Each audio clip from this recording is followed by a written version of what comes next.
You're listening to Well Met, a Hearthstone podcast brought to you by BlizzPro.com.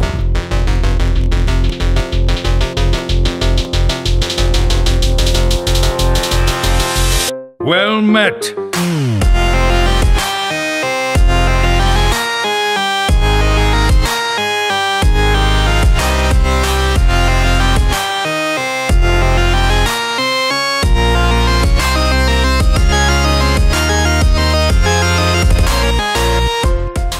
Hey everybody, welcome to another episode of Well Met, episode 72 to be exact. We are a Hearthstone podcast brought to you by BlizzPro.com from Denver, Colorado. I am John Horstman, and with me, of course, is the crew. First, from Saskatoon, Canada, it's Kevin Audestad. Hey, Kev. Hey, John. Yeah, it's going to be a fun show tonight, I think. We get to jump in and hit all of the cool new cards that were released during the impressive disco-themed stream that went down on Friday. I think there's a lot to talk about, but I think we should check in with Disco Stu over in the corner, see what he thinks. Boom! JR, welcome to the show. Hey, John. Kevin, having a groovy time here. Decided, hey, we're going to have a party. I'm going to dress up. I'm going to grow my hair out, put on my glasses. And I'm just disappointed that, like, this is a party, guys. I'm disappointed you didn't dress up for it. What's up with that? I can't do this. So for those of you listening at home that can't see what's going on here, JR looks like the 1970s, rolled out of bed, forgot to take a shower, and came to record Well Met with us. And you guys didn't dress up. No, you're right. We didn't. I'm so sorry. I'm totally business cash. Very business cash. Well, hey, guys. Welcome to the show. Hey, chat room. Thanks for coming by on this lovely Sunday evening. We've got an incredible show to go through and lots of stuff to talk about. But first, let's talk about our weeks in Hearthstone. But before that, JR, you were at the launch event in California. How was it? Man, that was an awesome time. They said that the dev team said that they haven't really had a chance to have a launch party for Hearthstone yet. So with Karazhan and the whole party theme behind it and everything, they decided now would be a great time to do one. And that's what the event was that I went to this last week. I got invited out to it and got to kind of hang out with, some of the devs there and some of the other press that also got invited. And it was pretty sweet because they had like this whole loft set up sort of like Karazhan. They had a live chess event there. They had the opera house with play going on with Romulet and Julia or whatever that one was called. They had a disco floor, dance floor set up, and then like a bar area. And then they had a game station set up so you can play the new set or play with the new cards. The decks that they had available were the ones that they were showing on the stream, and that's what we got to play. So awesome. How was it? Did you have a lot of fun? Did you get to boogie down? Yeah, it was just a lot of disco-themed music, lots of drinks, and I played a little bit of Hearthstone. I tried playing that rogue deck, and with the Burgle and Ethereal Plunder and all of that. And that deck is terrible, in my opinion. It was so bad. Rogue just doesn't have the board clear to deal with the early advantage, so that deck just really felt really slow. And then also the cards I was stealing were not good at all. So it was rough. Can we not do the card review section right now? Sorry. Like literally 3-4 minutes in, and you're just chomping at the bit to get into these card reviews. But no, the party was fun. It was well done by Blizzard for sure. Nice. Well, I'm glad you had a good time. That's why I dressed up, because this is also what I wore at the party. You haven't changed out of it since. I got you. No, I'm wearing this for eternity. For this, Oh my God, Kev, what are we gonna do about this? What are we gonna do? There's nothing to be done. He's always been like this. It just wasn't visually apparent to everybody else. We already knew. You and I knew. Yeah, that's true. Okay. Well, Kev, JR was catching Saturday Night Fever. What were you up to? Not a whole pile. This week was pretty quiet for me. I got a chance to hang out with some friends, play a little Overwatch, a little Heroes of the Storm. Didn't actually do a whole ton of Hearthstone. I did my stream the one night, which was a lot of fun.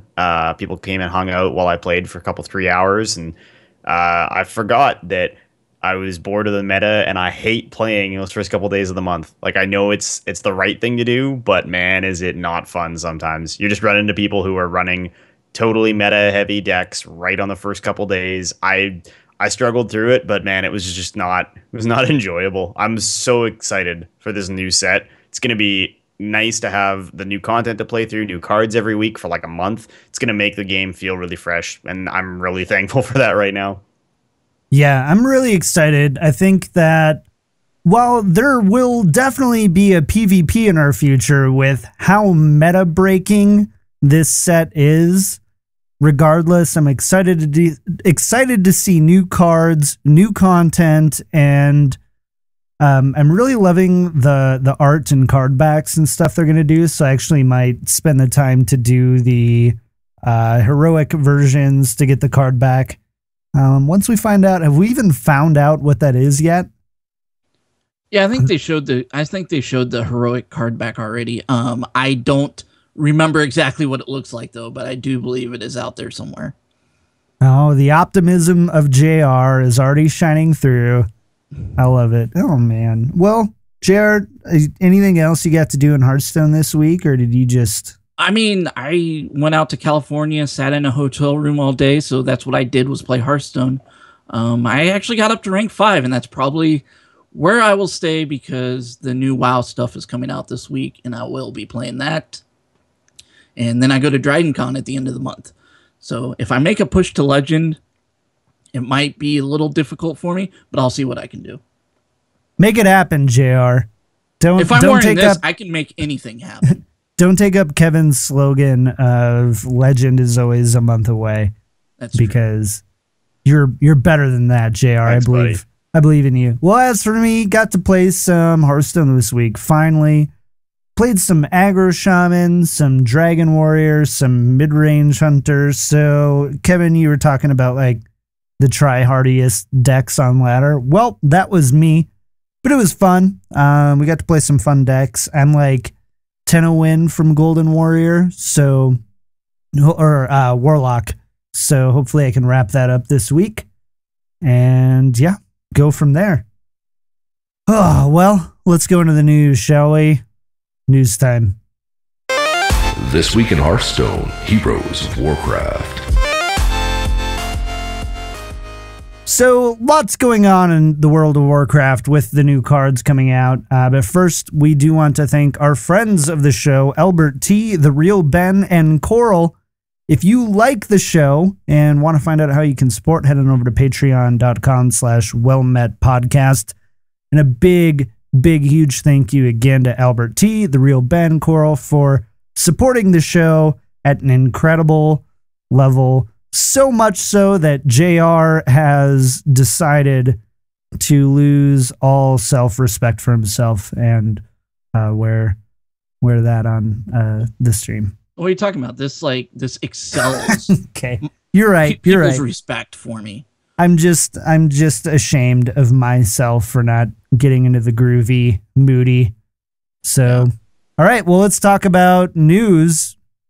We don't really have anything, do we? Just all the Karazhan cards have been announced, right? So that's done.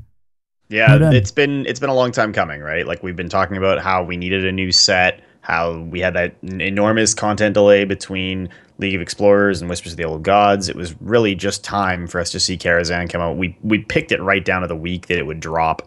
And now that they've dumped all the cards on us, that's what happened this week. Is the cards came out and everybody and their puppy dog raced to say what they thought of them. So here we are, the last people on Earth to sit down and do card reviews. Yeah, but maybe not everybody got to theirs yet. Maybe we're at the top of their podcast feeds and they're just in the dark. They could just be totally in the dark, man. We could be doing breaking news here. Now, what did you guys think of the live stream on Friday, though, with the card reveals? Like, I will say, like, seeing the new cards, seeing the new decks is always fun, I was a little disappointed that we didn't see any new features at all. Nothing in that regard. I mean, I'm coming to expect that. I don't really anticipate any major client changes, format changes. I feel like if we're going to get any of those, it'll probably be BlizzCon that we get those things, if we get them at all. So I wasn't expecting any format changes. I was kind of expecting like a new keyword or mechanic or something, because usually they bring that into the adventures. And we kind of got that, kind of didn't. We got a mishmash of existing mechanics, I guess, is more of the words, rather than something new. They just kind of took two mechanics and built them into one. So the live stream, though, I thought was great. Frodan is the Fro man, and he does a great job doing that. It's no wonder that they keep inviting him back. The thing about live stream revealing the cards in the game is that they can be very surprising and fun, or very like, well, that sat dead in his hand for 6 turns and couldn't figure out how to do that. And there was that a few times. So I wasn't totally in love with, I'm not totally in love with the let's play these cards as we reveal them, because it really can kind of steal.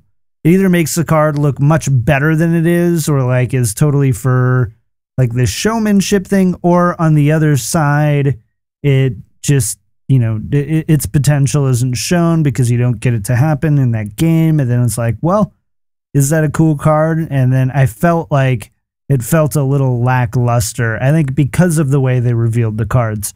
I still think that it was awesome. I love the way that Blizzard brings the community together and the influencers in the community, and celebrates that, shows off the new cards, and, you know, just having a good time.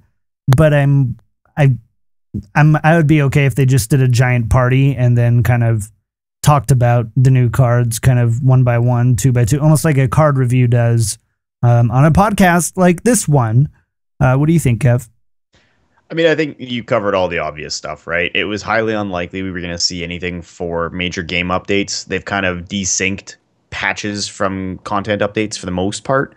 I wasn't really anticipating anything, especially this close to BlizzCon. Like, when you're 3 months out, literally 3 months out from BlizzCon, they're not going to drop a major update now that they can hang on to and use to show off at BlizzCon. It's just not really... It doesn't make sense given the way that they do business, right? The stream itself, I thought was fine. It was fun. It had a cool atmosphere. To JR's point from earlier, it was awesome to see them do like a launch party, which I don't think they've really done before. I would love, I guess, to see what you were saying, where they just show us the new cards and sit down and kind of flip through them. They've done a job, I think, of that better in some previous instances, but they always seem to feel the need to show them in game, right? They want to show off gameplay, pit 2 decks with the new cards in them against each other, which just feels time consuming in a lot of ways, because we sit and we wait for the new cards to come up and hope they come up, and sometimes they do and sometimes they don't, because that's the nature of the type of game it is. It's fine. Like, I think there's room to iterate and have more fun with it in the future, but they've got a great atmosphere with One Night in Karazhan, and I think that really sold it for me. So I wasn't heavily critical of it. I enjoyed it. Yeah, it was fun either way. I just think that I would love it if they just revealed the cards and then showed them off in their most OP circumstance, so that people could be really excited. Like when they showed off, what's the, is it Barnes that summons the 1/1 of something random from, like, doing that into like a Ragnaros or a Malaghost for lethal, and like showing off those different things to get people really hyped. And even though people are smart and they're going to go, well, that's not going to happen every time, they're going to kind of stamp it down. I would rather them do that than you drew this card and you never played it, and that was it. I think they could have done, I think they can do more with that to make people more excited about the cards. The pros are always going to hate on any card that's not super competitive. That's right, to be expected. And no matter how you reveal them, you'll get that consistent review of good, bad, ugly, whatever. But for the casuals like us, we get excited about those things. So, were there any of the decks that they showed off that you guys were excited about? Because they brought 6 significantly different decks kind of to showcase around, decks around these new cards. Were there any that took you by surprise that were kind of cool? Not really. I mean, let's be clear, right? No. They intentionally don't build the best possible deck utilizing new cards. They just jam a bunch of new cards into a deck that's designed to show off that style of play, right? And like you were saying, John, if they had introduced a new mechanic, then maybe it would be different. We'd be sitting there really excited to see how stuff played out. But when you know that they're never going to release new Inspire or Joust cards, Discover is kind of on the back burner. They're really trying to push these, like, over the course of the game effects related to spells, related to summoning random minions. It feels like you don't actually get to learn much about the relative value of a card or see something cool happen. We're just sitting there waiting to see whether a new card flips off the top deck or not. I'm barely watching what cards they're playing. I'm watching what cards they're drawing more than what they're playing, because the deck synergies that they're showing off, we're going to sit and figure out later and build a better deck with anyway, right? So that's why it always feels so forced to have them sit and play through a 10-minute game where they don't care who wins. They don't care how those decks were built. They're just built for showcasing new cards. And even that doesn't always work out.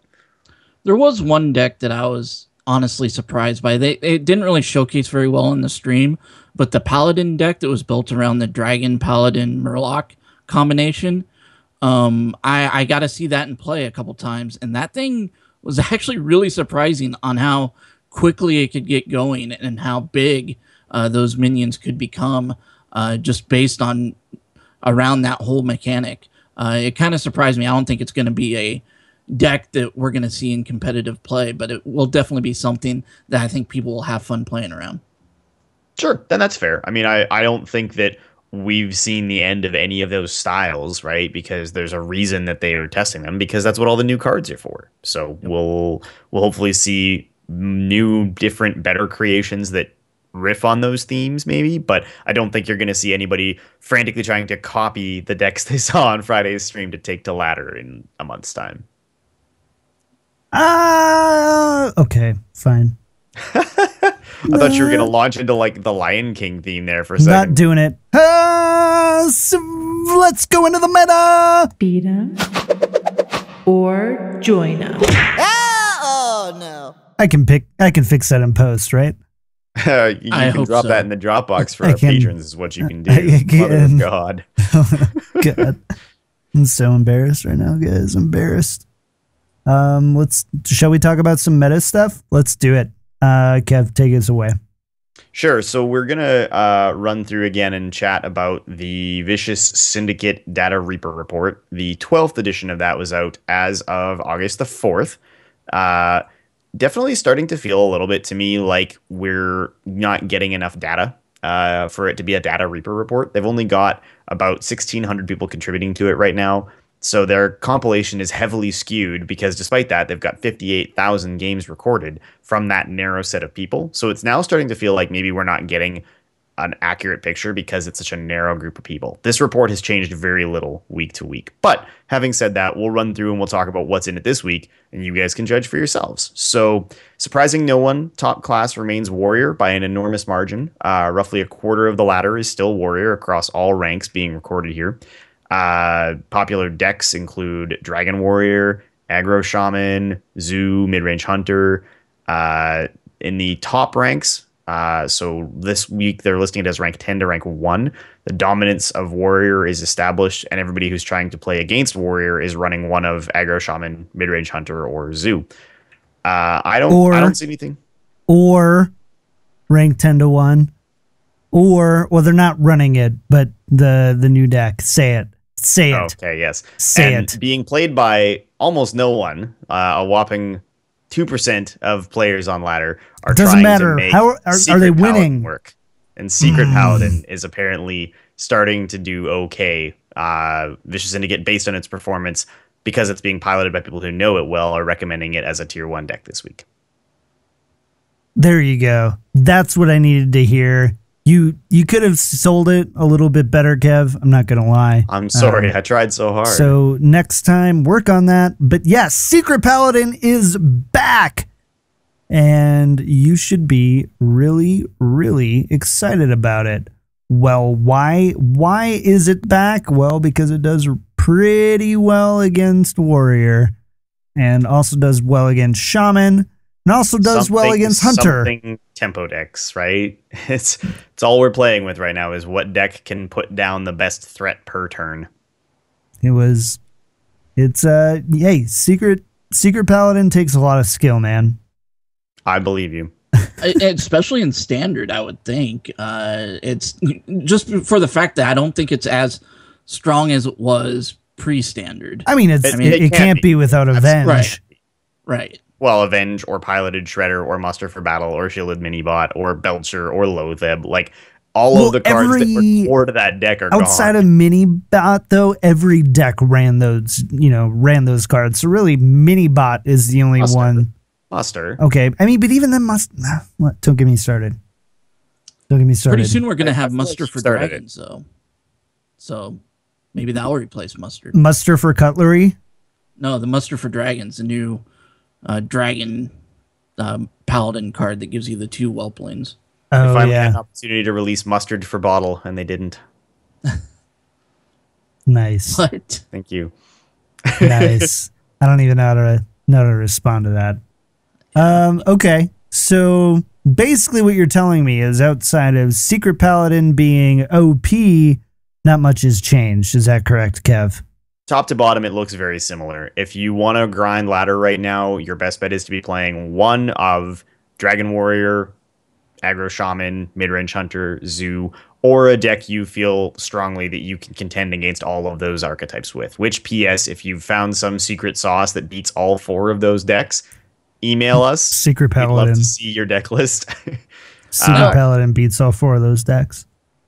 The good news, though, is the new adventure mode comes out this week, and the next 4 weeks we're going to start seeing the meta shift a little bit. I don't think with these cards we're going to see it shift much, but there are a couple new decks that I think we're going to see rise up, and maybe a handful. And I think it's gonna cause the meta to shift a little bit. So we will be happy to be talking about that in the future, rather than Dragon Warrior and all forms of Warrior and Shaman controlling everything. All right, guys. I just got a crazy idea. I haven't run this by Kevin or JR at all. They're going to hate me for this. Might make me edit it out later.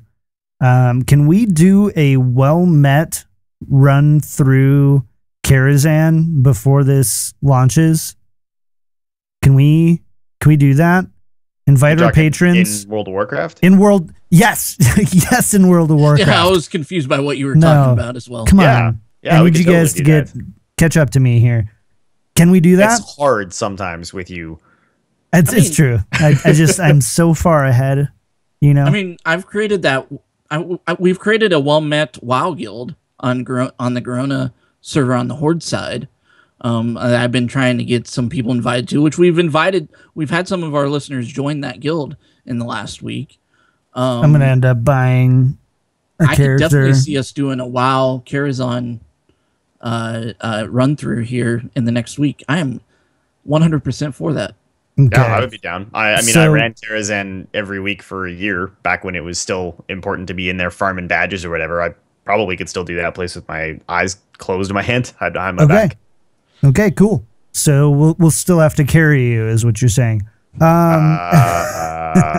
honey. Got him. Anyways, so if you guys want to get involved with that, head over to patreon.com/wellmetpodcast or follow us on Twitter so we can get the details hammered out, because we want to be able to bring as many people with us as possible. It would be really fun. Yeah, I'll we could stream it. that. We'll throw that in the patron Facebook group, so make sure you've got an invite to that if you're a show supporter. And yeah, I'm down. Yeah. Okay, cool. All right. Last but not least, before we jump into card reviews, which we have to do here pretty quick, what are you guys going to run on the ladder this week, JR? This week I'm going to continue on with the Dragon Warrior train, because that's what I have been running for the last month, and it's what I'm very comfortable with right now. And it's also just very powerful in the meta. And that's why I got to rank 5 with. I'm just going to keep running that until it doesn't work. Kev? Honestly, I'm probably going to stick to one or the other of my Tempo Rogue or my Tempo Mage. I'm having fun with those decks. They're things I'm enjoying, and I'm trying to get those classes to gold. So that's probably where I'm at. Nice. John, what are you going to be running this week? Very good. For me, I don't know if I'm going to run anything, honestly. I have no intention to do a whole lot of running before the next expansion. If I do, I'm probably going to try to finish up Paladin or Warlock for Golden Heroes. So probably one of those. But that'll be about it. Can we go into our Karazhan card reviews now? Let's do it. Can we do it? Oh man, where did my sounder? I made a sounder for it, and it's not here. Well, poop. Something, fix it in post. Lots of fixing in post. So here we go. Let's go into the card reviews. Oh,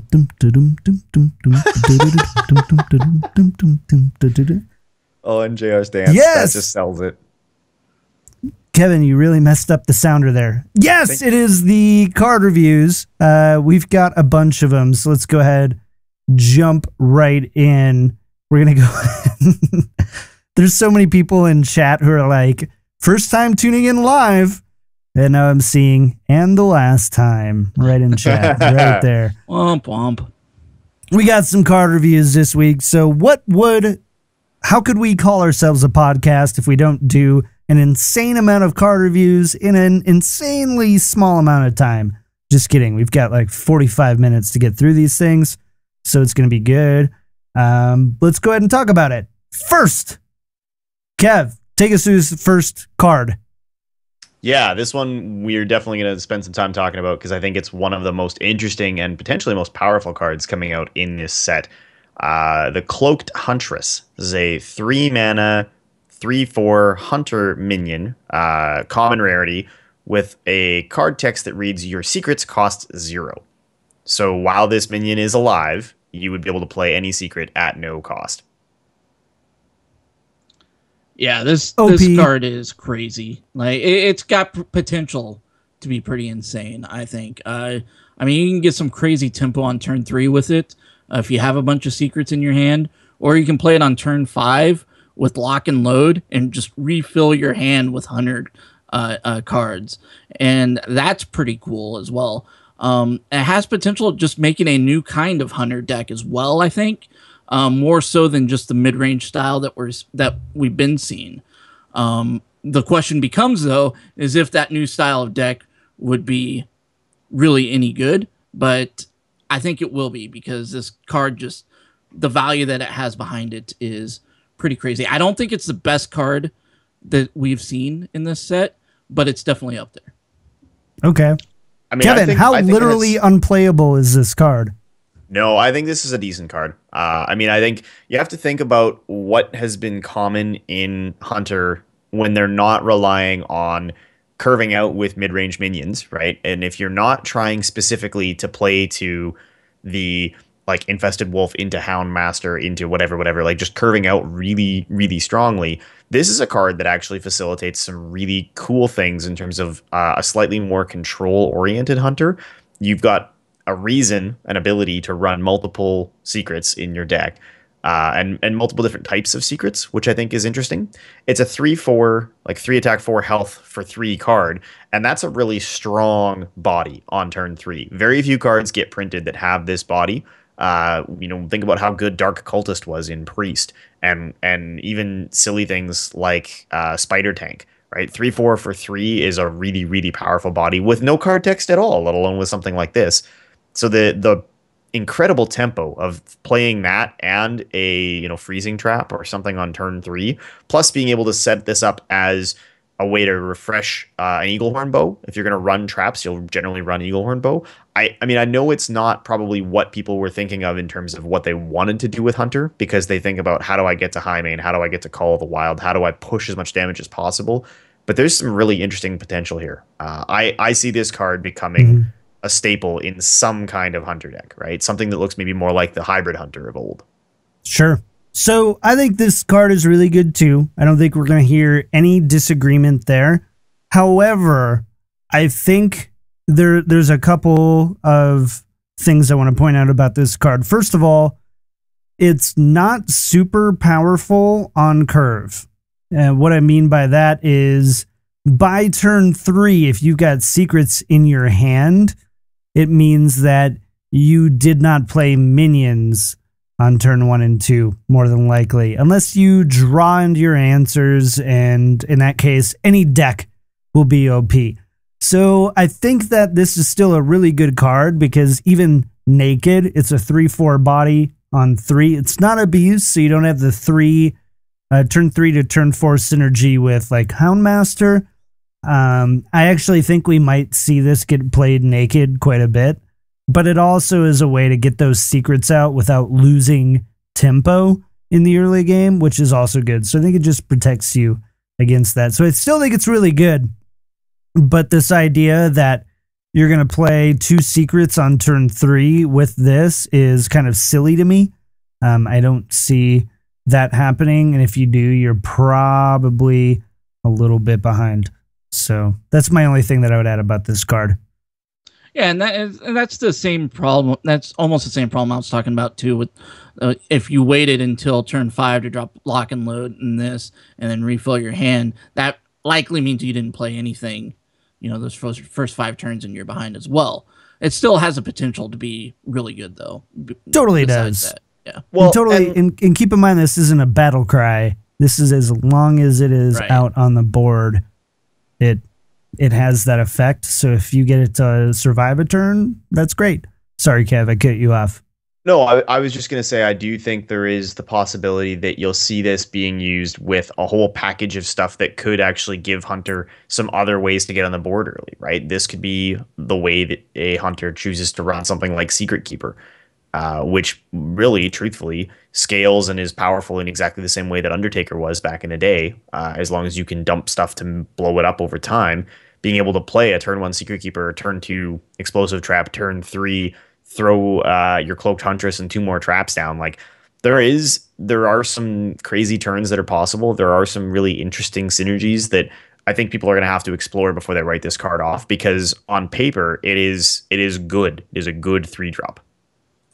I totally agree. Can we go on to the next one? We're going to do it. Yeah. Next up, we got Swashbuckler. It's a 1-mana, 1/1 pirate, rogue card, battle cry, add a random class card to your hand from your opponent's class. We talked about, what's the name of the card we talked about last week? Ethereal Plunder. Yep, Ethereal Plunderer. And it was like a burglar card or burgle card, unless they introduced more. Well, they introduced more, and we've got Swashbuckler. Okay. I think it's okay. It's not bad. It's a 1/1 on 1. So unless you're playing on some pirate synergies, it's not amazing, but it's also great for keeping cards in your hand, I guess. So jury's out for me on this one. Yeah, I'm not, you heard me earlier talking about the Ethereal Plunder. I'm not really on the Ethereal Plunder hype train. In fact, I think, it's a pretty trash deck in general right now, because it feels like an anti-tempo play for Rogue, especially when they don't have any kind of board clears in the game right now. But it is another good 1-drop pirate. And I think that's worth pointing out, because Rogue has now 2 of them. They've got this one and they've got Buccaneer as 2 legit 1-drop pirate decks. That building a tempo rogue pirate deck right now is actually pretty feasible to do with this card added to it. I see it more as being used for that rather than an Ethereal Plunder style deck. Okay. What do you think, Kev? I'm going to go totally the other way. I think it's very specifically for Ethereal Peddler is the card's name for one. For two, I look at it and think the challenge with Rogue forever has been if you're going to play a Tempo Rogue, even Tempo Rogue, okay, still runs Gadgets and Auctioneers and a couple of spells to try to refill its hand. It runs the same core package as every other Rogue deck. I feel like you can get away from that by running Swashbuckler, Undercity Huckster, having your Ethereal Peddler, maybe using some of the other pirate minions, right? Or the things that interact with pirate minions to be able to get some strong tempo plays on the board, which is something that Rogue and Warrior have always kind of been uniquely positioned to do. I'm of the opinion that there's a really strong potential there for a tempo deck where you stop worrying so much about a Rogue deck that runs all of the one-off cycling spells, right? Don't run Fan of Knives, don't run Gadgets and Auctioneers with preps, don't run all the excess spells designed as a way to dig and cycle through your deck, but run these really strong tempo plays and then slap down that turn 5 Ethereal Peddler, discount whatever cards you've picked up, and that's a huge tempo gain, right? Playing cards for a discount of 2, that's like getting 2 Thaurissan ticks. That's like having 2 Sorcerer's Apprentices down. That's an enormous tempo gain as long as you got cards that had a cost of 2 or higher. I don't know it's going to be reliable, obviously, because they're random cards, but I do think that people are going to try and make it work, and I do think that Tempo Rogue has gained some really cool new tools because of this. I think as long as zoo decks are big in the meta, that it's going to be rough for that style of deck to make it. That's if zoo decks aren't as popular, I could agree with you that it has potential. But as long as zoo decks are in the meta, I just don't see it happening. I mean, but if you've got the pirate synergy coming out, if you've got SI7s and backstabs and stuff, like you're already playing one of the decks that's best positioned in the game to take the board away from Zoo and develop your own board at the same time. Like backstab into SI7 is already the best anti-Zoo play in the whole game as far as I'm concerned. And you're adding to that now the ability to generate new cards for your hand without having to draw cards, the ability to discount those cards with an above statted, or I guess adequately statted, but above average body on turn 5 with Peddler. Like there's so many things about this that to me say, yes, there are going to be times where it backfires horribly or you draw the cards out of sequence or whatever else. But Tempo Rogue has enormous potential right now, in my opinion. You don't get to really control what kind of cards you get either. Like if this had obviously Discover, or if these style of cards had Discover, then it would be a lot better because then you can kind of pick and choose. The random cards you get can be way too, off the wall and But I mean, we can make that argument about every Discover card. We can make that argument about all of the Portals cards, like all of the cards that rely on random card generation or random. With Discover, at least you get a choice between 3. You might get 3 turds, but you might triple your odds. Right. Just triple it from like 0.08% to 0.24%. Yeah. So I like the idea. It may end up not being playable. It may not end up being highly competitive, but I like the idea. And it helps that it's a low rarity, so it'll be something you'll see in Arena, which I think it's going to be very powerful in Arena. And Rogue is already a class that does very well in Arena, so. Okay. Let's go on to the next one. JR, you're up. Yeah, so the next one is I can never pronounce this word, by the way, guys, so bear with me. Managery Warden. I don't think that's how you pronounce it. Not how you say it. Totally not. So anyway, what John said is incorrect, and but anyway, it's a druid card. It's a 6 mana, 5/5 with the battle cry of choose a friendly beast, summon a copy of it. And this, my friends, is the best card in this set, in my opinion. By far. Like, it's the most powerful card that we'll see in the entire set that was revealed. And I said last week that Beast Druid was going to come into the meta, that it wasn't going to be a tier 1 deck, though. But it was going to come into the meta. This card alone might push Beast Druid to a tier 1 deck, in my opinion. Turn 5 Stragglethorn Tiger, turn 6 this, and you basically have a turn 6 better Call of the Wild than you have Call of the Wild with that sort of combo. And that's pretty crazy on turn 6 in general. And not to mention, for just a second, on turn 5, Druid has also Druid of the Claw. Yep. Or probably, I totally agree that I could see this happening for Stranglethorn Tiger. I think the question you're hitting on is the important one. Is it enough beast synergy to make the deck archetype as a whole strong enough? Well, they've added Kevin has already said yes, so I see him nodding his head yes. I have not. He's nodding added yes. other cards to the set to make it more viable, and I think this card alone will push it over the edge. Kev, I actually see this being run, but I don't know that I see it being run in what people are calling Beast Druid. I think it is for sure one of the strongest cards they printed in this set. I think it's bananas that it's a common because it's going to be played in Arena all the time and curve out beautifully on things like Druid of the Claw. But I believe that this is going to be something that you see played in a deck that takes advantage of a lot of the existing good on-curve Druid plays, a lot of the choose one plays. If you look at like a typical mid-range E Druid, right? One that runs Fandral, maybe runs Mounted Raptors, Druid of the Saber, Druid of the Claw. I feel like that's got a good package of beast synergy. Even Druid of the Flame, right? There's all these cards that you could run. They synergize with Fandral. They synergize with all these other things. And then you've got the ability to throw Menagerie Warden behind them and get the extra body on the board. That's very powerful. But the problem right now is that Beast Druid as an archetype, like what is Beast Druid? Beast Druid is take away some other things you would run in a good Druid deck and replace them with Mark of Yeshuraj, the Bad Raven, the Knight of the Wild, which is just a Knight of the Wild is still one of the worst cards in the game. Thank you. All right. 3? We get 3. 3 boos. Wow, He gets 3 boos impressive. for that one. At any rate, It's like Halloween. I do think this is a phenomenal card. I don't think that it's going to make a new archetype viable. I think you're going to see people take and run a lot of the core existing powerful Druid stuff and add this in as a really powerful tool to curve out or to be able to discount and play this to get 2 charging Druid of the Claws or something. But it's not going to mean that suddenly everybody runs mediocre vanilla beasts to try to make Beast Druid a thing. That's my take. It means that Druid gets to shorten his curve to kind of 1 through 6. It means that you have lots of different synergies with lots of different beasts.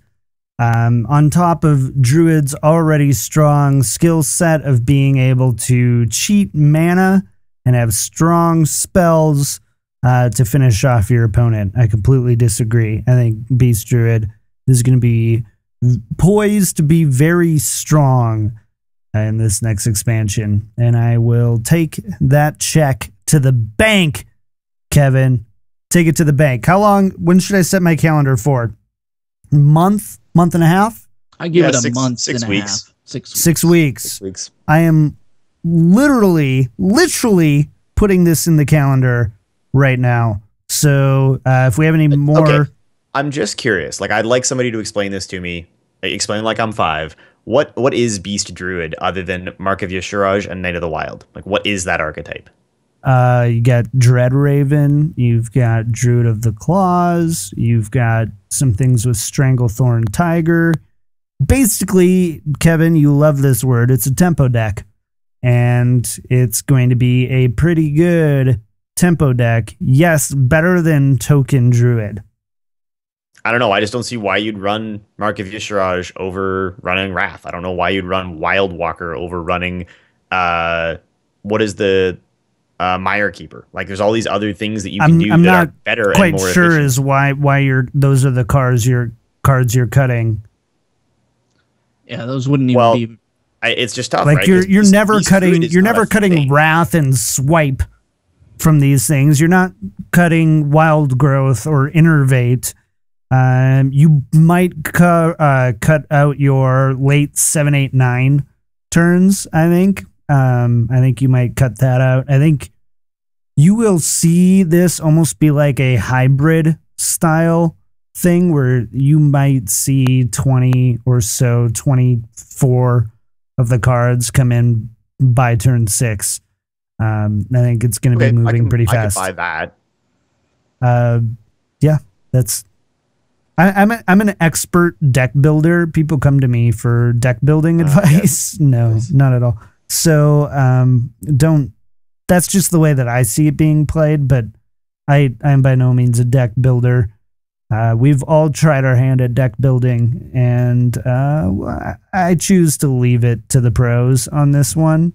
But I think that there are a lot of tools there, and this reminds me of Beast Druid. Reminds me of what we would always say when Shaman got a new cool card, and it just wasn't enough, and it just wasn't enough, and then finally we got enough where Shaman is just amazing. And I think Beast Druid is there or very close to there. And I think we might see it. Yep. So, do we want to move on to the next card? Yeah, go ahead and do it. I got to finish this calendar event. Yeah, so the next card is Violet Illusionist, which is a neutral card, neutral common. It costs 3 mana, with 4 attack and 3 health, with the ability of during your turn, your hero is immune. Kevin, what do you think about this card? This is my favorite card in this set. I don't know that it's the most powerful. I don't know that it's going to be played in every archetype, but it's definitely absolutely my favorite. You've got already a very powerful body, right? Similar to something like Saboteur, which unfortunately wasn't played because preventing your opponent from hero powering wasn't a super useful effect. But 4-3 for 3, again, much like Cloaked Huntress earlier with the 3-4 for 3, is a great stat line. It's one of the only things that trades up. And then being immune during your turn. I mean, you can just run down the list of all the ways that can be immensely powerful. This card allows you to play Warlock minions that deal damage to your hero for free. It allows you to life tap for free. It allows you to trade with weapons for free. It's just such an incredible effect. You're missing the most important one, in my opinion, and that's avoiding fatigue. Doesn't fatigue process before this would come into play? No, because fatigue, because if you think about it, Ice Block does not pop when fatigue goes in, when fatigue happens. So fatigue happens on your turn. You are immune on your turn, so it would block fatigue damage. I don't think that's true. I don't think that will be the case. I think it is. I have seen lots of people I'm pretty talking sure about it. Guys, I mean, I could be wrong. guys, you're missing the big thing here. It's 3 health. It's dead. It dies every time. You maybe get 1 turn of use out of it, and it dies. Not a great card. 4 out of 10. No, I actually agree with you, John. That's not a great card under normal circumstances. I said good. I said good. It's not a good card. Okay, it's not a good card. Definitely not a great card. I agree with you on that. But I do want to point out that I think in fatigue, like if it does indeed work, which I believe it does, it would be pretty great in fatigue style decks where you are drawing a lot, causing your opponent to draw a lot, and then you drop this at the end and win because your opponent fatigues out and you don't. And that I would be enormously shocked if that's how that worked. Kevin, in the last 3 months, how many games on average have you had go to fatigue? Can you count it on 2 hands? I mean, definitely like 5% or less for sure. Okay. Now, hang on. I'm not saying like you put this to avoid fatigue in general. I say this, you put this in a deck that is causing fatigue to happen. Like a mill deck. Yeah, that's fair. And that's why it's not a great card, because I don't see that being a competitive deck either. But I see it being built around that. You can keep it as a 3rd and 4th ice block if that's the best way you think it is to play it, but nah. No, I for sure see this being run in weapon decks. Being able to put this down on turn 3 after you've equipped your Fiery War Axe turn 2 might be among the better plays that you can make in the game. I think you're right. It's going to trade. It's going to get deleted by a 2-drop in plenty of circumstances. But that's still, I mean, the presumption is that there's something on the board to do that, right? If there's not, I think this is a card that has some very cool combo potential. It has the ability to give players way more value out of their weapons, way more value out of all of those. Like, we were talking a week ago about discard Warlock potentially being a thing, right? A variant of Warlock that runs the cards that use discards, more demons. I could see this absolutely letting you play Flame Imps or Pit Lords and just not dealing with the penalty. Being able to life tap for free midway in the game in a zoo deck and a 4/3 body for 3 is a perfectly valid play to make. I don't think it's going to be good in every class. I don't think it's going to be good in every archetype, but I think there's edge cases where this card is going to see play for sure. I'm going to try to make this card work. Let me know how that goes. 6 weeks? I will. 6 weeks. Just kidding. We got a lot more cards to talk about here. Let's go in. Kevin, you know what? I feel like I need to throw you a bone here. Go ahead and introduce this next legendary. Don't give me that look. Go ahead and introduce us with this next legendary. So this one actually came out a while back, but we haven't had a chance to talk about it yet. Medivh the Guardian is an 8-mana legendary, 7 attack, 7 health, with a battle cry that reads, Equip 80-ish, Great Staff of the Guardian. And 80-ish is a 3-mana weapon, 1 attack, 3 durability, that will summon a minion of equivalent cost to a spell that you've cast and use up 1 of its durability charges for that. So, hey, JR, do you know how much damage this weapon deals? 1. Nope, about 80-ish. Oh, God. That took me a second, but wow. Do that to yourself. Thank you. Yeah. I pushed the buttons and I got booed. That's terrible. I think this card is going to be a lot of fun. And people are saying, but you're going to run cheap spells. Yes. The vast majority, like 90% of all spells in the game, cost 4 or less mana. That's already a factor going in. You know that when you build your deck. You're not playing this to try to summon like a Ragnaros off of Lay on Hands every time. That's not what it's for. The reality is that if you wanted to remove Medivh and the weapon in the same turn, you'd have to play Big Game Hunter or a big removal card and a Harrison Jones or an Acidic Swamp Ooze, and that's an expensive turn. Like, having all of those resources available to answer Medivh is not actually very likely. So when Medivh comes down, maybe they can get rid of the body, but they can't deal with the weapon. Now you've got the ability to get 2 or 3 free minions, and even if they're only 2 or 3 drops, that's huge. Maybe they've got Harrison and they get rid of the weapon, and they haven't answered your 7/7 body that you left on the board. I'm pretty convinced right now, truthfully, that this card is going to be a staple in most control decks, certainly any deck that relies on a decent amount of spells, right? So any kind of like late game mage that stalls the game out at all, this can go in where stuff like Ronin never worked. It can go into any kind of, not a rogue deck, not a weapon wielder deck, but it can go into Druid. It can go into Paladin very happily. Like, there's lots of places where this is going to work really, really well. Yeah, I think I'm on the fence. I'm on the fence about this card, to be honest. It has potential to be really good, but it also has potential to, it would go into, like Kevin said, it would go into those style of decks where it's more control oriented. You're playing, big spells and things like that. But the problem with that is right now in the meta, there's like so much, there's so many weapons out there being used. Like we were talking earlier about the style of decks that are up at the, top of the meta, and Warrior is dominating right now with its weapons. And then you've got, Hunter uses some weapons here and there. Rogue, of course, using weapons and Paladin, etc. But the decks that would use this, I don't feel are weapon using classes. So now Harrison Jones just becomes a lot better because a lot more better. I agree. Yeah, a lot more better because you're putting him in, you're taking him in, hoping that you're going up against a warrior or something like that to use him against, or even Shaman and being able, when Shaman was using Doomhammer.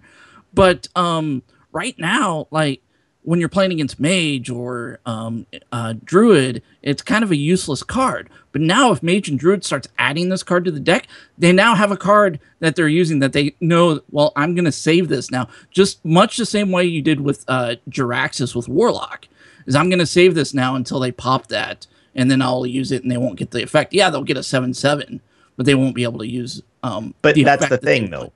Like, yeah, sure, you play your Harrison, you draw 3 cards, which at that stage in the game, maybe you don't even have room for that in your hand, right? It is the Jiraxis or the Doomhammer problem. And now you've played half or more of your mana to get rid of that weapon, and you're still staring down a 7/7 that you probably now can't answer. Like, I think... But you have a 5/4 on the board. Yeah, but that's super easy for most classes to deal with. Like the 7/7 trades into that and stays on the board, right? Like fundamentally, but you get to kill it next turn. so what? Yeah. If you're the Medivh player, you're super happy to make a player make that series of negative trades. Like this is a card that could be really, really tough to answer, and there's no efficient way to answer both those things. The only card that could ever have done it was what, Sabotage. John Teacher, wants to say something. teacher, Reno, Yes, John. Reno decks. Yeah, absolutely. That's where I see this being played. Anywhere I think else, for sure, Reno decks. But I think this is going to be immediately slotted into Reno decks because they are the ones who run the higher cost spells, the board removal. Imagine being able to, cast a Doom and then be able to put out, an awesome,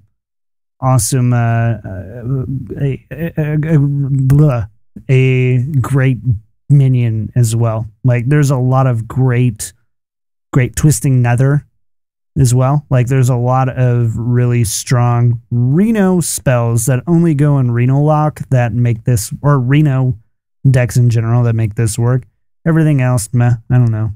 I don't care. Honestly, though, it could be your end game in Tempo Mage. It could go all kinds of places. Like I think people are too hung up on the idea that they only want to play it if they can follow it up with a Lay on Hands or some big spell, a Pyroblast, a Mind Control. Like I think it's totally fine to play three this. additional minions. It's three on top free of a minions. 7/7 for Yeah, if you play this mana. and you throw out like a Frostbolt or a Fireball the next turn, that's still enormous tempo. That's an incredible effect to have access to. I think this card is going to have to be something people worry about because it has such huge swing potential. Yeah. It's also a potential buff for Malkarok in Warrior, because now you can get the weapon with that as well. But are there a lot of spells that I don't know if I want that from Melkorok. Depending Is on that what style true? Warrior Does you're playing. that work? Yeah. Gives you a random weapon. Isn't it collectible? I thought it was collectible. Yeah, Malkarok can't get like Ashbringer. Oh, it might be. I don't think it'll work. Bummer.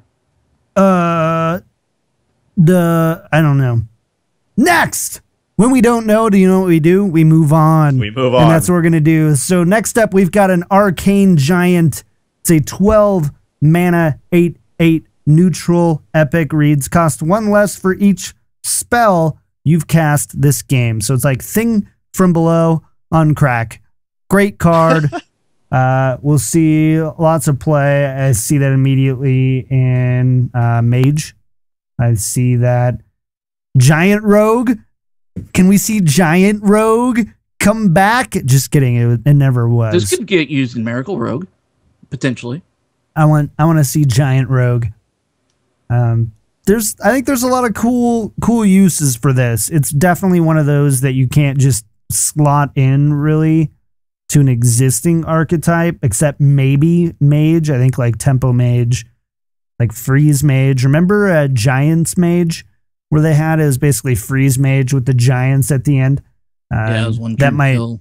help, work that out. But I think this is a pretty cool card. What do you guys think? Yeah, I think it's a really cool card as well. I actually think it's going to find its way into Druid. I feel like a Druid with early spells is where this kind of fits the most. And the reason why I think that is the card that does have potential to be very good, but it might also end up being slow because maybe in a lot of decks you don't end up seeing it until like turn 6. Well, then you're getting an 8/8 at turn 6, and that's pretty good. But I feel like Druid, you can get it out a lot sooner than that. And that's where it becomes really good. That's what I don't know. I think this is a strictly better Frost Giant. And I think where it's probably going to work is it's probably going to work in things like Control Shaman, right? It's not actually likely to be super effective in the decks right now that just happen to spam a lot of spells. You wouldn't just drop this into like a Yogg Hunter or a Token Druid because you'd be worried about it clogging up your hand. And there's actually not a ton of cycle in those decks. You don't draw through them really effectively. And you wouldn't want it to be in your hand as opposed to something that you'd want to play on curve in the early game.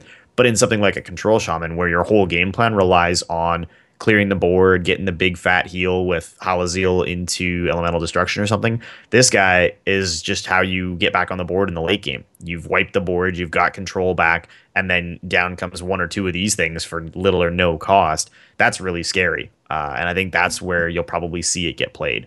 Decks that run Alexstrasza and Ysera will probably try to find a way to put this into their deck. It's those types of decks that are the ones where you're going to try to get to the very, very tail end of your deck. You want to get down to, almost to fatigue. Yep. But then not totally fatigue because of your guys' fetish with Violet Illusionist or whatever it is. Because then fatigue doesn't matter anymore. But I think we just all agreed. Good card. I'm going to actually disagree. Yeah, you would. I think you would. I think we've it's a good gone card, 72 episodes. We've gone 72 episodes without agreeing. We're not starting now. We're not starting now. Cool. All right. Next, Kev. Yes, so we got a very cool new Warlock minion. The Silverware Golem is a 3 mana, 3 attack, 3 health, rare Warlock minion with card text that reads, if you discard this minion, summon it. So this is one of the cards that's going to get slotted into potentially the discard Disco Warlock style to take advantage of your Tiny Knight of Evil, your Succubus, your Doomguard, because it's got now the ability to sort of be the card you want to discard. It's going to make managing the size of your hand and what cards are in it more powerful, more important, because you could very well be able to do something like even as early as turn 4 or so, kill an enemy minion or go face with a Soulfire and get a free 3/3 on the body behind it. And that's crazy, right? If you can, it's going to be tough to orchestrate because you may not have it in hand when you want it, or you may not discard it, but you're okay in most cases playing a vanilla 3/3 for 3.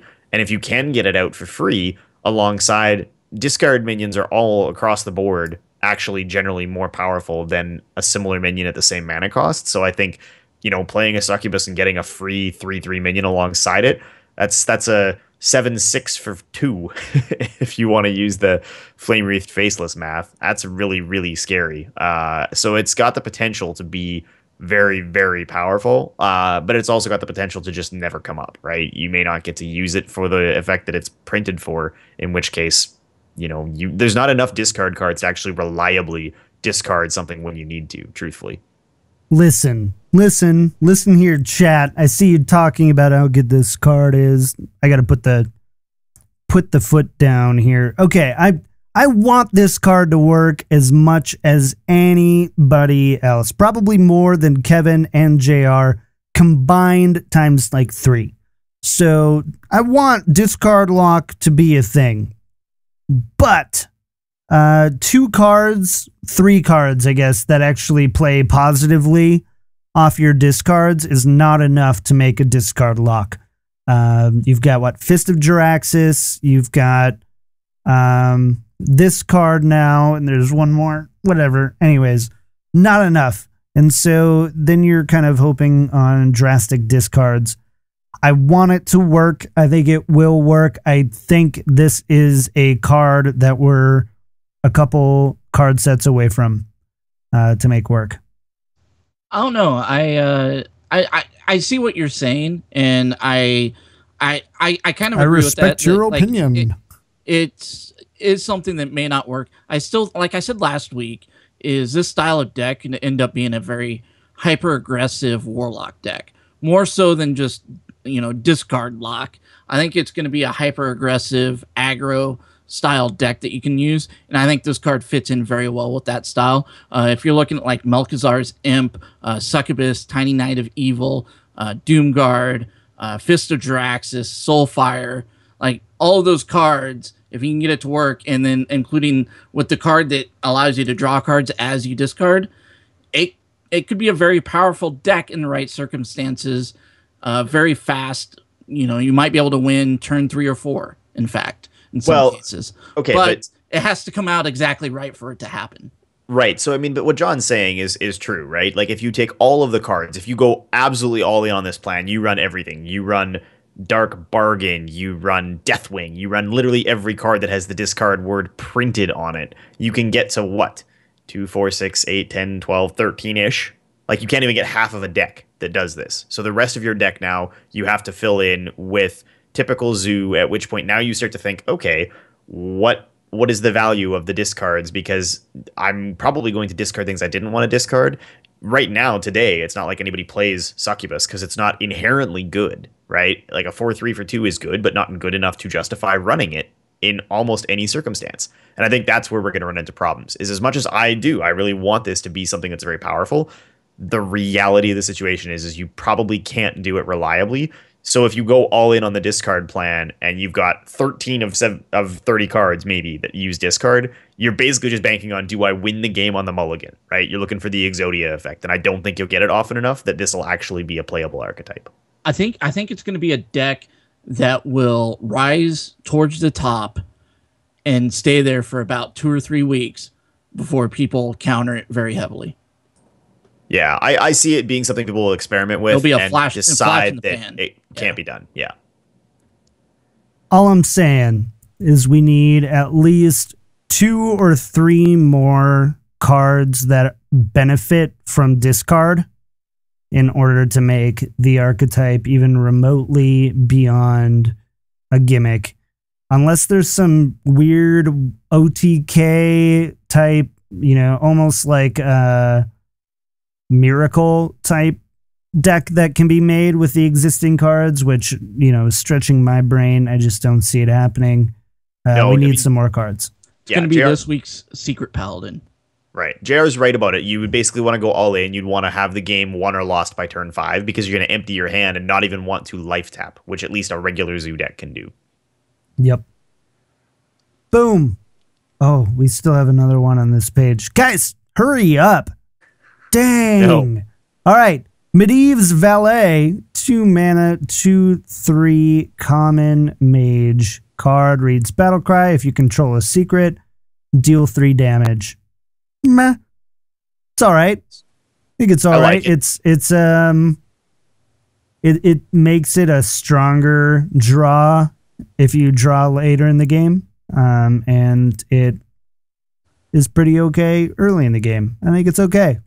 So I specifically picked this card to talk about this week because I think it's one of the most underrated cards so far in the set.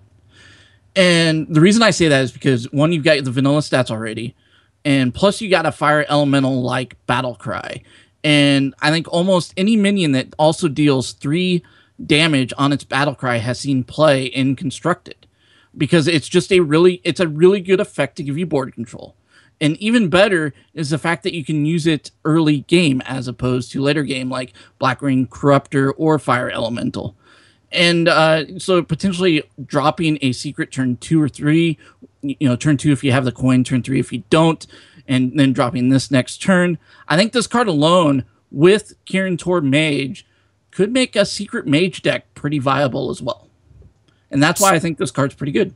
So how often is it? So let's play out the on-curve scenario for a second. So you wait, you play a secret. What is more than likely the secrets that you are playing that don't resolve by the time that you can play this the next turn is Ice Block and Duplicate and Effigy. But even then, not in the standard either anymore. Oh yeah, good call. So, anyways, there's not a whole lot of secrets that don't resolve. Meaning on curve, I don't see this card getting played. I really don't, unless you play it vanilla without the 3 damage. So then I think later in the game it becomes better. Right. But then you also have to find a way to pair it with your secrets, and then that is later in the game. That doesn't feel good. That's 5 mana that you're doing. It's 5 mana that you're playing for 2/3 in stats and 3 damage. I think it's meh. I think there's some exciting uses, but I think it's meh. I think people are underrating it. I think it's going to be. I don't think it's going to be an amazing card, but I think it's going to be good. I mean, I think it's kind of it's similar to the discard problem that John already highlighted on Silverware Golem, right? There's just not enough cards that play well with secrets. You're basically going in like, what are you going to do? You're going to go into a Tempo Mage deck, right? And you're going to cut something out of the middle of it, and you're going to replace it with Kirin Tor Mage, which is frankly a good 3-drop. Couple of secrets. You're going to throw in now Medivh's Valet. You put all those things together, so you've given up 8, 10 cards. Maybe you add Ethereal Arcanists, and to John's point, hope that your secret doesn't resolve. So you go all in on getting rid of 10, 12 of the good mid-rangey cards in like a Tempo Mage. You're throwing away maybe Water Elementals or Forgotten Torches or something to get these instead. And I don't think the secrets are powerful enough. Like you have to get an enormously powerful Mirror Entity off or get like a crazy counterspell. Otherwise, generally, they're not deciding games. They're just not reliable enough. And that's why people have stayed away from them for as long as they have. Otherwise, I mean, there was a time where even Tempo Mage played secrets. Granted, that was more mad scientist than anything. But now I don't think there's a reason. I don't think there's enough strength in the secrets to go back and do it. Yep. You're right. Just saying. You're right. Thank you. Because I said that first. All right. Yeah, so sure. let's go on to Moat Lurker, JR. Yeah, so Moat Lurker is a rare neutral minion, 6 mana. It's a 3 attack, 3 health. But what makes it the most interesting is its ability, which is its battle cry of destroy a minion. But it also has a death rattle of resummon it, which is a really cool card design that we haven't seen in the game yet. And I'm pretty excited with what you can do with this. What you can do with this card. I don't think it's going to be super powerful by any means of the imagination. But I think it's going to be really interesting to see what types of combos people can come up with it. And the obvious choices to me would be using it on cards with really strong death rattles, like Sylvanas or Cairn, and using it possibly in N'Zoth decks or something like that. I don't know if it's going to be. I don't know if it's going to be a staple that you're going to see a lot of, but I do think you're going to see some really interesting things done with this card and some interesting experiments done with this card. And I think that's why I like the card, is because it's going to be fun to play around with and try some things out with. John, may I? Go ahead. Have at it, kid. Okay. All right. So here's why this card will never see play. We've seen these kinds of effects before. This has been tried. You don't even see the frankly better and more reliable Princess Huhuran being played right now. This card says literally give up your board presence, which you're not going to do if you're ahead. You're not going to take and kill a full health Sylvanas. You're just going to use the Sylvanas. You're not going to play a turn 6 or later 3/3 with any hope of it actually getting you in the game. Very few death rattles actually give you enough value that late to make that a worthwhile exchange. And then you're hoping that this minion dies without getting silenced or otherwise destroyed, in the hopes that it'll bring that minion back and let you trigger the death rattle a second time, which PS is exactly what you would have done faster, more efficiently, and better with Princess Huhuran, and no one is doing that. That card is better across the board, and in the class with the most powerful death rattles and the best death rattle synergy, that card's not getting played. There's no way on God's green earth this card is getting slotted into a competitive deck. The card you are comparing it to, though, is a hunter-only card. This and is a better, neutral card. And literally better. But Hunter's not playing that because Hunter's too busy right now playing mid-range Hunter, which is an extremely good top-of-the-meta deck. I think this will find... I don't think this is going to find play in any kind of top-tier deck. I don't think it's going to find play in any kind of super competitive deck, but I think people are going to play around with it, and it will be fun. And that's the reason why this... I will give you fun. Yeah. As long as you and give that's why people will play it, because it will be fun. Fun and if terrible. People find a way to make it work, it'll be on a friendly minion, and it's just gimmicky and stupid. It's a stupid card. Stupid Moat Lurker. It's hilarious. It could be really good in something like a N'Zoth Paladin with Tyrion or something, but it's bad. Like, it is bad on its face. It is tempo negative. It does all of the wrong things, and 9 times out of 10, I don't think you would actually play it. It would just sit in your hand, clogging up your hand until you're ahead, at which point, why do you have it in your deck in the first place? Oh. Because you like fun, and Kevin I hate does. fun. I hate fun. Next. Maelstrom Portal, 2 mana rare shaman spell reads, deal 1 damage to all enemy minions. Summon a random 1-cost minion. Meh. Power creep? It's a strictly better Arcane Explosion. Strictly better Arcane Explosion, for sure. Except that Arcane Explosion is neutral, or not neutral, it's mage only, so things go differently. I really only see this very good in very aggro heavy metas. That's the only time I see this really getting played. And I think I think you're right on that, because I think it's more of a tech card, and it's a pretty good tech card for shaman, and a choice for shamans, because one of the things that I think shamans have a tough time dealing with is board clears with 1 health minions. Yeah, you can play Lightning Storm, but 1, that's overkill, and 2, it has overload. And this you don't have that problem, right? And plus you get a minion. It's a lot like Ravaging Ghoul. Not as good as Ravaging Ghoul, but I think it's pretty close. So I think in that instance, you will see it get teched in against any kind of, if token decks are really popular, even zoo decks. And the other thing you have to remember is it works with spell power.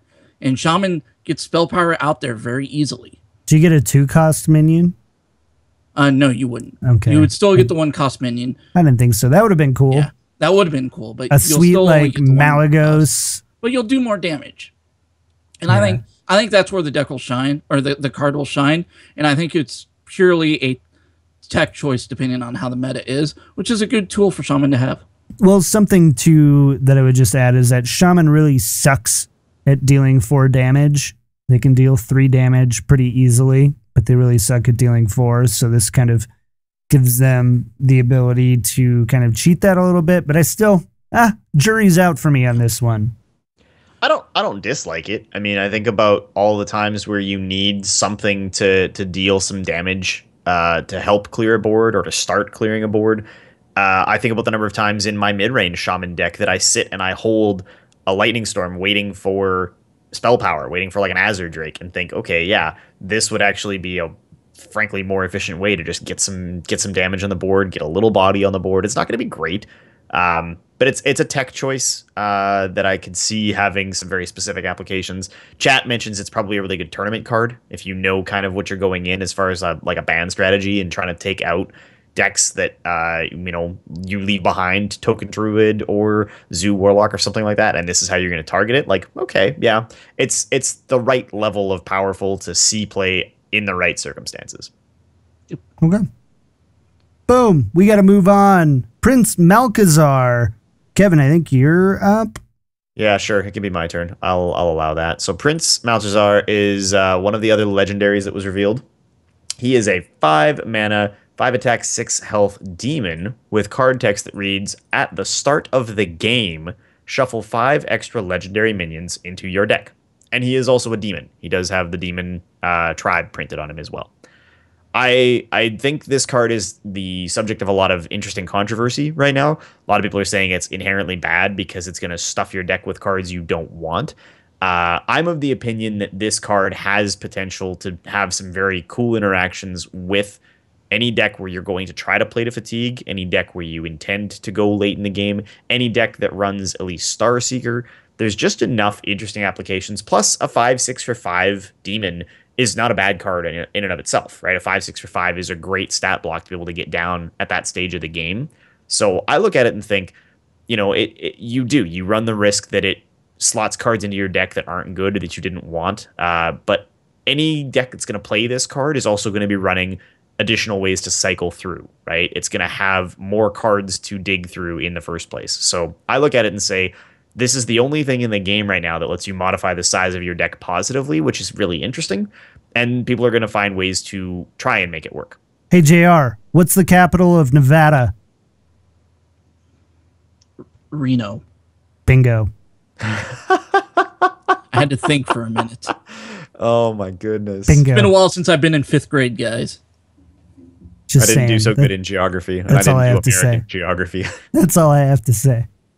No, Go ahead. you're right. It would be good in Reno deck. I think it's a fun design, and people love it. I don't think you'll see competitive play, and the reason for that is one of the reasons that Kevin mentioned is I don't want to add additional cards to my deck. I have made my deck as efficient as possible with trying to get the cards that I need to draw to win the game. This is adding 5 random cards to my deck that I probably don't even want. And to me, that's just like... Yeah, no one plays Monkey either, because it just adds a bunch of legendary cards that you don't want. But you play that at certain times of the game where you have a handful of stuff that isn't going to help you in the game at that point. And maybe you can turn them into something that will help you, though. This makes your deck less efficient, and that's what I don't like about it. However, I think it's a great card for newer players that may not have legendaries that they get to play with, or they're free-to-play players, or something like that, to add legendaries in the game and get to play around with them. And I think that's great. Cool. I'm still really proud of my joke. Fool's Bane! That was a good one. It's not even... The funny thing is, chat's freaking out. We know it's not the capital of Nevada. Relax. I would have believed you. I mean, Canada. Come on. So, we've got Fool's Bane coming up. JR, take it away. Yeah, so Fool's Bane is a warrior weapon for 5 mana. It's got 3 attack, durability of 4. Unlimited attacks each turn. Can't attack heroes. So this is not going to face... It can. No, it can't, obviously. It can't go to face at all. But you can sit there and whack on minions all day long on your turn as you want. Don't do that. Don't whack on minions all day long. I mean, you can. This card lets you. Okay. Kev, what do you think? I guess I'm on the fence. I know people are saying this is a really powerful card, a really great effect. Obviously, it has some very cool synergies with things like the Violet Illusionist we were looking at earlier. Generally speaking, though, I think for 5 mana, there's not a whole ton of 3 health things that late in the game. Like what this card says is beat Patron Warrior to me, which hasn't been a real consideration in the meta in recent memory. I don't know. You would have to have... I don't think you could run more than one of them in your deck for one. And a lot of people are saying, well, what if you used Upgrade or any of the other things that buff weapons? Yes, okay, sure. But this is a card that you're going to play when you're massively behind and trying to clear a board. Why would you not just play Brawl? Like, under what circumstance does this card not look exclusively like a worse Brawl? Aggro. But you can't afford to take that much face damage, I don't think. Like, I look at it and just Shaman say can. And you've got hero power that can help you out with that. I guess, but I don't think it's the right kind of removal in Warrior. I think Warrior has trended too far the other direction, where you've got a couple of weapons to help contest in the early game, and then by the time you get to this point in the game, you want to be playing Brawl, you want to be using Shield Slam, Execute. It just doesn't make sense. It doesn't make sense with anything that we know about how Warrior plays today. Frankly, Warrior already gets such a great set of cards to get on the board in the mid game. You're not going to throw down like a Bloodhoof Brave and then turn around and put on a Fool's Bane the next turn. I don't think that's ever a scenario that makes sense. And I think the difference between Shaman in this is Shaman with Doomhammers, you can insanely buff up Shaman, Doomhammer, and go face and do that burst damage right at the end, whereas you're not going to get that benefit with this. So this is a great arena card, though. And I think because of that, it's going to see lots of play in Warrior and possibly put Warrior near the top in arena rankings because of it. It's really too bad you can't silence a weapon, hey? Yeah. Yeah, that's true. All right, we got one more card we need to talk about. Then we need to get out of here. We went a little long this week. So last one, Moonglade Portal. It's a 6 mana rare druid spell. Reads, restore 6 health, summon a random 6 cost minion. 'Tis good. tis good, lads. Tis good. Kev? Yeah, I look at this and say Druid is actually one of the classes that has some healing, but hasn't really played it in a long time. You don't really see even a single one of healing touch anymore in Druid. But this is, in a lot of respects, very comparable actually to a staple card that everybody ran in lots of decks, which was Antique Healbot. Antique Healbot, you paid 5 mana to get a 3/3 body and heal for 8. On this card, you're going to pay 6 mana, so it comes down a turn later. Only heal for 6 instead of 8, but you're going to get a 6-drop minion, so you're probably looking at an average of 4 to 5 attack, 5 to 6 health. You're putting down a good on-curve body in almost all circumstances. There's only a couple of outcomes that are really, really bad on turn 6 for random 6-cost minions. All but maybe 1 or 2 of them are okay. There's a handful that are really obviously very good, but I think this is actually, again, for better or for worse, this is one of the cards that makes Menagerie Warden look like a tough choice, because this is such a powerful effect and trends so heavily towards all the good spell synergies that people have been using in Druid lately. I think this is going to end up being not a staple, but definitely something that is part of a core Druid archetype. Cool. So, go ahead. No, I was going to say, I think it's basically Shield Maiden for Druid. I think it'll see play. I think it'll see play in Yogg Druid. It'll probably see play in some kind of Reno style Druid. It could go very well in a Ramp Druid. I just don't think it fits in well right now with the archetype of Token Druid, which is very popular. And I don't see it going in, what I think Beast Druid will be very good, and we'll see a lot of play. I don't think it would go into that deck because the other card will. So I don't think it's going to see a lot of play up front, even though I do agree that it is a pretty good card. I think we'll see it more later on as the meta shifts even more with Druid. Okay. Let me trying to pull up. I want to see all the 6-drop cards in the game. Collectible 6-drops. For minions, you have nothing really too bad. Not that I'm really seeing. Yeah, there are some that are worse than other. There's nothing. I think the worst is maybe Gazlo. It's a 3/6. Well, that's non-standard GVG. Yeah. Looking through this, if you're looking at standard, like, you could be getting great minions like Cairn, Thaurissan, Illidan. The Beast is okay. The weakest thing on average would be like a 4/4. The outside edge cases, you get Corrupted Seer. But the majority of the 6-drops, like, if this happens to roll into even an average 6-drop, you're getting like a 5/5, a 6/5, a 6/6. I think the math comes out to, on average, you will get a 5/5 value. Which is great. Like, if you can get a 5/5 and play a Holy Light all in one turn, that's pretty good. Yeah, it's solid. Good. The question is, does Druid even need it? One thing I would say, barring Kevin's incredibly erroneous review of the 2/2, the Dreadraven, whatever it was, there's basically Druid got really good cards. Druid did really well this time. I think, like, even if we disagree on how you play something like Menagerie Warden, Druid definitely came away from this set. Managery. I think Druid came away from this set with overall probably the best set of cards overall, as far as class specific stuff, and that gives it some real interesting legs going into a meta that feels like there's room for it to have some turnarounds in the mid game. That those big swingy, like, turn 6, turn 7 plays now are looking pretty scary. Which is pretty fair considering how badly nerfed Druid got when Standard hit with their cards. Druid, I think Druid and Hunter are definitely the big winners of this set. I mean, imagine playing this on the back of Medivh. You get 2 6-drops. Yeah. Mm-hmm. Yep. Good cards.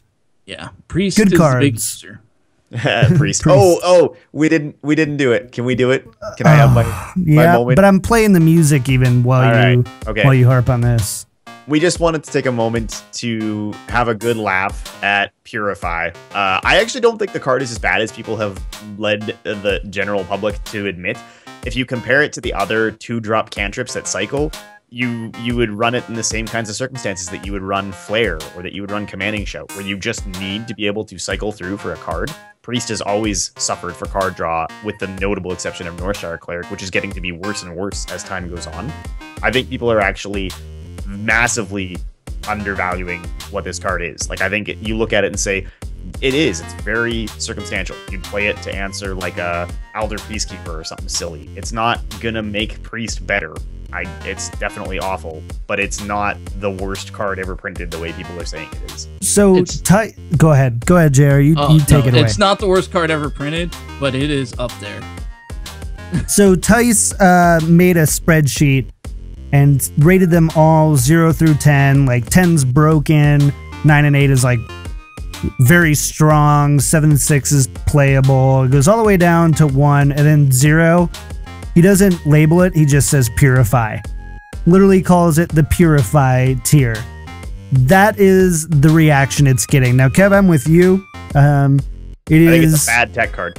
It is not the worst unplayable card, but it's still a very unplayable card. So, yeah, that's it. We got to get out of here, though. It's been a fun show. We're encroaching on an hour and a half. It's a long show. But thanks for hanging out with us. We had a lot of people in chat hanging out. Hope you enjoyed our card review. And yeah, let's go ahead and get out of here. But before we do want to thank our friends of the show, Albert T, The Real Ben, and Coral. Thank you so much for your incredible support on the show. If you want to know more, head over to patreon.com/wellmetpodcast. Find out ways that you can get involved. Also, send us your emails, wellmet@blizzpro.com. After we get out of these card reviews, which we did today, we're going to need a lot of stuff to talk about. So it'd be really great if you emailed us some stuff to talk about. And yeah, Patreon, what do we got going on there, Kev? We do actually have a brand new patron to thank this week. So to Chris F, thank you for joining the Well-Met family. We appreciate having you here. If you are a listener who is not a part of the Well-Met family and you would like to support the show, Well-Met is entirely supported by our friends and fans. You can learn all about that at patreon.com/wellmetpodcast. We're actually very close to, once again, coming over that $400 mark that allowed us to do Well-Met Jeopardy with Disguised Toast just recently. And if you haven't checked that out, you should. If that convinces you that our bonus episodes are going to be worth your time or potentially your money, patreon.com/wellmetpodcast. And if you want to come join us on a Karazhan round on WoW here pretty soon, join up so you can join us up on that as well. Absolutely. iTunes reviews, JR. Yeah, so we had one 5-star iTunes review from the USA from our good friend Skizik, which is an awesome name, by the way, and I hope I pronounced that right. I do believe I did. If you would like, thank you so much, Skizik, and if you would like to give us a 5-star iTunes review, just hop over to iTunes, type in Hearthstone, you will find Well-Met, hopefully very easily, and then you click the little button, give a really hard name for me to pronounce, and I'll mispronounce it next week, and it will be awesome, and I will love you guys. Awesome. Awesome. Well, let's do our shout-outs for this week. Kev, you first. Sure, yeah. So for anybody who's forgotten, I will not be able to be here for Well-Met next week. Sunday night that week, I'm going to be attending a good friend's wedding. I'm looking forward to that. In my place, John and JR will be hanging out with Garrett from The Angry Chicken, has agreed to come on the show. So he'll be here next week, and I think that's awesome. I'm going to be so nervous. I'm going to ask him if I can send him the soundboards, and if he just wants to host and push the buttons, and I'll just be like, I can just record. At any rate, he's a super nice guy to work with. I had a great time going on The Angry Chicken a while back, and I'm really glad that he's willing to come hang out. At this point now, we'll have had Jocelyn and him, so we just gotta get Dills to complete the trifecta. So if you're a fan of The Angry Chicken, a fan of Mr. Weinzerl, come join Well-Met live next Sunday, August 14th. Awesome. Shoutouts from you, JR. No real shoutouts, but if you want to come join us on Discord and hang out and chat with us and talk with us, head over to discord.gg/BlizzPro. And if you want to come join the Well-Met WoW Guild, as the pre-expansion is warming up this week, we're over on the Garona server on the Horde side. Just whisper Aoki, which is AOKI. That's my character. Or Miari, which is MIAARI. And get an invite. And join us and play some WoW with us. Yep, and that's probably where we're going to be running Karazhan, so make sure to hop on over to do that. As for me, I'm going to be streaming right after the show. Kevin, JR, you guys are welcome to join me if you want. Over at twitch.tv/kickthetripod. Trying to raise some funds to go to TwitchCon, and so we're going to be hanging out doing that. If you want to come hang out, come on over there. It'll be fun. As for me, then, besides that, not a whole lot. So let's go ahead and get out of here. There it is. So that's it for us this week. You can tune in together with your friends live every Sunday on twitch.tv/BlizzPro at 7 p.m. Pacific, or find us on your favorite podcast outlets. For updates throughout the week, follow us on Twitter at WellMetPodcast, and WellMet is entirely supported by our fans. Find out more at patreon.com/WellMetPodcast. We also have merch at store.blizzpro.com. As always, a big thank you to Jake Buttineau at jakebuttineau.ca. That's BUTINEAU for those who need the spelling. I know I did. He did all of our music. It sounds awesome. We get compliments on it every week, and it's amazing. And a big thanks to Scythe Designs for our graphics. And that's it. So that's it for episode 72 of Well Met. For myself, Kevin, and JR, we will disco JR. We'll see you next week. Bye-bye, guys. Bye-bye. Well Met is a production of BlizzPro.com. The show records live at 7 p.m. Pacific Standard Time at twitch.tv/BlizzPro. To get the latest news and information about the show, follow us on Twitter at WellMetPodcast, or join us on our subreddit at reddit.com/r/WellMetPodcast. If you would like to support the show, you can find out how at patreon.com/WellMetPodcast.